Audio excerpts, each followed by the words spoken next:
이게 실제로 성공 여부를 떠나서 진행만큼은 이게 일시적 테마성으로 끝나는 이야기가 좀 아닌 것 같아요. 왜냐하면 지금 이따가도 잠깐 말씀을 드리겠지만 지금 현재 여기에 참여하는 게 대한민국의 금융기관들의 어떤 수장들이 대거 다 참여를 하는 거고 네. 여기에는 IMF나 국제통화기금 같은 어떤 굵직한 기관들도 함께 이게 진행이 되는 거기 때문에 사실 이거는 뭐 특정 어떤 기업들이 뭘 합니다라고 하는 거하고는 좀 느낌이 달라요.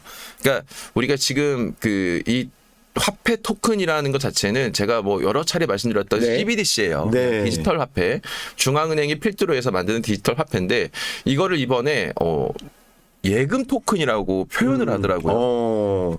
그래서 사실 제가 예금 토큰이라는 단어는 그동안 거의 못 봤던 것 같은데 네. 이 단어를 보면서 야 이게 지금 이 토큰이라는 단어 자체에 대한 영향력이 좀 작지 않겠다. 그럼 이거를 지금 진행한 데가 어딘가 하고 봤더니 또 여기에 금융위가 들어가요. 네. 그러니까 금융위가 사실상 중앙은행이 통제하는 기존의 법정 화폐를 대체하는 어떤 토큰형 디지털 자산을 만들고 있는 거고 그거를 또 시행을 하면서 시장에서 또 거래 시장에서는 그것을 실물형으로 이제 거래를 하게 하는 네. 토큰형 증권 그리고 실제 그걸 금융회사에서 거래를 하는 증권 토큰 이런 식으로 해서 대부분 다 디지털화 시키는 작업을 하고 있다. 네. 다만 이게 너무 초기다 보니까 아직 시장에서는 그걸 피부로 와닿기가 좀 어려울 것 같은데 이걸 진행하는 곳들을 보니 이것은 우리가 좀 확실히 더 관심을 갖고 좀 지켜봐야 될 것 같다. 이런 생각이 좀 들더라고요. 최코치님, 그 네. 외국 사례는 좀 어때요? 이게 미리 나온 것들이 있죠. 중국은 이미 지난 베이징에서부터 이 CBDC를 도입을 해서 네. 실질적으로 그것을 사용을 하고 있습니다.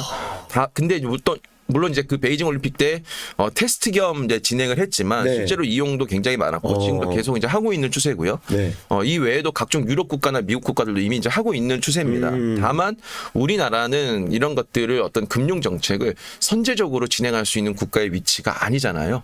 기축통화국도 네. 아니다 보니까 준기축통화도 아니고 그래서 그런 국가들이 먼저 선제적으로 좀 움직이는 것을 보고 그 다음에 우리가 좀 따라가는 것이 아닌가. 그래서 저는 이제 이 관련 이야기는 이미 1년 전, 2년 전부터 나왔었는데 네. 그때까지는 한국의 어떤 대응이 좀 소극적이었어요. 왜냐하면 이거를 뭐 섣불리 빨리 따라가기도 그렇고 그렇다고 안 할 수도 없는 상태에서 말은 조금 하고 뭔가는 하겠습니다라고는 했지만 실질적인 어떤 움직임들이 나오는 것은 그렇게 많지 않았거든요. 근데 지금 연말부터는 이 움직임이 조금 강해지는 것 같습니다.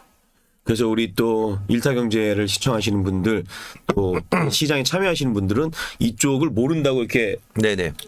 덮어놓는 게 아니라 네네. 관심을 갖고 지켜봐야 되지 않을까 싶습니다. 네. 자, 그러면 CBDC 요게 우리나라 뭐 정부에서도 네. 이제 정책적으로 밀려고 하는데 지금 어떤 회의를 하고 시범 운영할 때 어떤 부분을 중점으로 이렇게 테스트를 하는지도 좀 궁금하네요. 네, 일단은 내년에 10만 명을 대상으로 한 3, 4분기 정도의 실질적인 도입을 했을 때 테스트를 하겠다라고 이제 발표를 했습니다. 네. 그러니까 이 테스트는 뭐냐면 어떤 토큰 지갑에다가 네. 그거를 화폐 대신에 이제 그걸 넣어줘서 그거를 실제로 거래하게끔 하는 건데 사실 거래 방법이 뭐 어렵진 않을 것 같아요. 우리가 신용카드를 긁는 것이 후불제라는 것만 빼면은 그렇죠. 사실상 거래하는 거는 뭐 똑같은 개념이거든요. 단지 그거에 대한 그동안 거래됐던 그것이 바뀐 것뿐이지 거래 방법 자체는 어렵지 않을 것 같습니다. 근데 최근의 흐름을 보면 이게 좀 눈여겨봐야 될 게 있어요. 네. BIS 국제결제은행이랑 최근에 컨퍼런스를 했습니다. 그래서 한국은행 총재가 뭐라고 했냐면 여기서 이 프로젝트를 디지털 원이라고 불렀어요. 아, 디지털 원. 네. 그러니까 우리가 화폐를 원화라고 부르잖아요. 그렇죠. 이걸 이제 디지털 원이다라고 이제 표현을 했고 그리고 이미 지난달 초에 금융위, 금감원 그리고 BIS하고 협력을 해서 요거에 대한 테스트를 추진하겠다라고 했습니다. 그래서 이 CBDC를 기반으로 예금 토큰을 발행을 하면 고객이 이걸 갖고 가서 실제로 거래를 하는 단계까지 이제 내년에 테스트를 하겠다라는 거죠. 근데 이게 지금은 이제 국제결제은행의 BIS만 이제 했지만 이게 다음 달, 이번 달이죠. 이번 달이네요. 다음 주입니다. 네. 14일, 15일 날 컨퍼런스가 있습니다. 이 컨퍼런스에는 IMF도 같이 들어옵니다. 그래서 IMF, 한국은행, 기획재정부, 금융위 이게 다 모여서 네. 컨퍼런스를 한다는 거예요. 이 컨퍼런스가 뭐겠습니까? 이 CBDC 앞으로 우리가 어떻게 하겠습니다. 현재 지금 기존까지 테스트했던 거는 이런 것들이고 이게 내년에 이제 어떤 긍정적인 결과치가 좀 나올 것 같고 그걸 도입해서 우리가 어떻게 좀 운영하겠습니다라는 거를 사실 이게 우리나라끼리만 얘기했으면 별로 의미가 없었을 것 같아요. 근데 지금 이게 국제결제은행인 BIS하고 네. IMF하고도 같이 연계해서 이 컨퍼런스를 한다는 것 자체가 시장에서 좀 받아들일 수 있는 영향력이 좀 굉장히 클 수 있다라고도 보는 거죠. 아, 그렇군요. 자, 그러면 이제 내년 정도의 테스트를 통해서 이제 네. CDBC가 이제 어떻게 사용되는지 볼 것 같은데 이게 또 이쪽하고도 또 관련된 종목들이 또 있나요, 이게? 종목들은 이미 이제 과거부터 나왔던 것들이 예. 있어요. 그러니까 사실 이게 CBDC와 관련된 어떤 이 업종들 얘기하면은 예. 그러니까 전자결제. 전자결제 업체들, 관련주들, 예. 그리고 그동안 이제 이게 사실 이게 관련주로 엮인 것도 사실 조금 우습긴 한데 왜냐하면 이게 바뀌게 되면 결국 여기도 이제 해당이 되는 거니까. 네. 예를 들어서 우리가 그 이렇게 카드를 넣고 현금을 인출하는 그 기기와 관련된 업체들. 네. 네, 그러니까 대부분이 좀 이렇게 엮여 있습니다. 그래서 제가 저희 채널에서는 이미 이제 이 내용을 좀 여러 차례 말씀을 좀 드리긴 알려주셨고. 했는데 네. 그 관련된 업종들 중에서 이미 좀 먼저 움직이고 있는 애들도 있고 지금은 한 차례 관심을 갖고 주가가 올라갔다가 지금 현재 좀 주가가 굉장히 바닥에 있어요. 근데 여기서 이제 살짝씩 꿈틀대고 있기 때문에 네. 이런 업종들도 좀 관심을 가져보시면 좋을 것 같고 제가 이 CBDC를 최근에 갑작스럽게 이렇게 좀 글로벌 시장하고 같이 진행을 하는 걸 보고 STO도 마찬가지고요. 네. 조금 서두르는 듯한 느낌이 좀 보이더라고요. 그래서 이게 원래는 좀 여유롭게 해야 될 것 같은데 왜 이렇게 서두르는 모습이 살짝 보일까라고 했더니 이게 이번에 보고서가 하나 나왔어요. 한은에서 나온 보고서를 통해서 뭐라고 이제 한국은행에서 평가를 했냐면 최근에 각국들이 CBDC나 SDO 같은 것들에 관심을 갖는 이유가 뭐냐라고 분석을 해봤더니 이게 현금 이용 감소가 일단 제일 컸고요. 왜냐면 이제는 현금을 들고 다니는 사람이 거의 없죠. 거의 없어요. 저도 그래요. 현금 없는 사회가 된 지가 꽤 오래됐고요. 예. 제가 오래전에 연구했던 자료라서 지금 기억이 좀 가물가물한데 전 세계에서 화폐를 가장 먼저 만들었던 스웨덴이었나? 아무튼 그런 국가들은 현재 화폐 사용량이 거의 98%가 감소했다고 이야. 합니다. 그러니까 실제로 화폐 거래는 뭐 5% 이내니까요. 지금은 화폐 없는 사회가 맞고 사실 지금 당장 우리만 보더라도 동전 없는 사회거든요. 저도 네. 예전에는 동전을 그나마 좀 갖고 다녔는데 네네. 정말 아예 안 갖고 다녀요. 동전은 아예 없습니다. 예. 그리고 이미 한국은행이 몇 년 전에 동전 없는 사회라는 걸 추진을 해서 예. 실제로 동전에 대한 그 새로운 발행을 지금 줄이고 실제로 그 당시에 이제 스톱을 했었는데 네.